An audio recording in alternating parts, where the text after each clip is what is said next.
এই হ্যালো, কি অবস্থা সবার? আচ্ছা, তো যেটা করতেছি সেটা হচ্ছে ডিভিশন ওয়ানে মানে যাওয়ার ট্রাই করতেছি। ডিভিশন ওয়ানে ঢুকে স্টে করতে পারতেছি না, বাট অপোনেন্টের টিম দেখে মোটামুটি আমি নাই। একটা টিমের মধ্যে 3টা ব্লিজকার। তো নর্মালি যেটা হইতেছে ডিভিশন ওয়ানের ওঠার জন্য যেই অপোনেন্টগুলো পড়তেছে তারা দুর্দান্ত পরিমাণে অ্যাটাক করে। তো এদেরকে আসলে মানে আমার ডিফেন্স নিয়ে বেশ প্যারা খাইতেছি।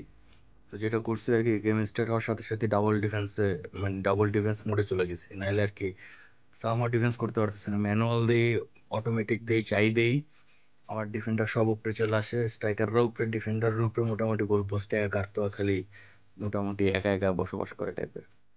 তো মানে খেলাটা যদি আপনি পুরোটা দেখেন তাহলে আর কি যেটা ফিল করবেন যে মানে ওর টার্গেটই হচ্ছে ওর যে ব্লিজ কার্লারগুলো আছে ওইগুলোকে দিয়ে হচ্ছে মানে শট নেওয়া এবং গোল দেওয়া। তো ওইটাই করতেছে, বল সবগুলো চাপাইতেছে হচ্ছে লেফটে আর রাইটে। ওর হচ্ছে সালা আছে, ওর হচ্ছে ডেল পিয়েরো আছে, সো মোটামুটি ভালো লেভেলের ডিসকাল আছে।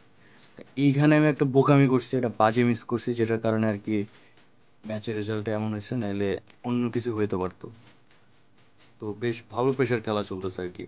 মানে ও যে বলই পাইতেছে ও হচ্ছে বলগুলোকে ডানের দিকে পুশ করতেছে। তো আপনারা হচ্ছে পুরো খেলাটা দেখেন, তারপরে হচ্ছে আসতেছে আর কি।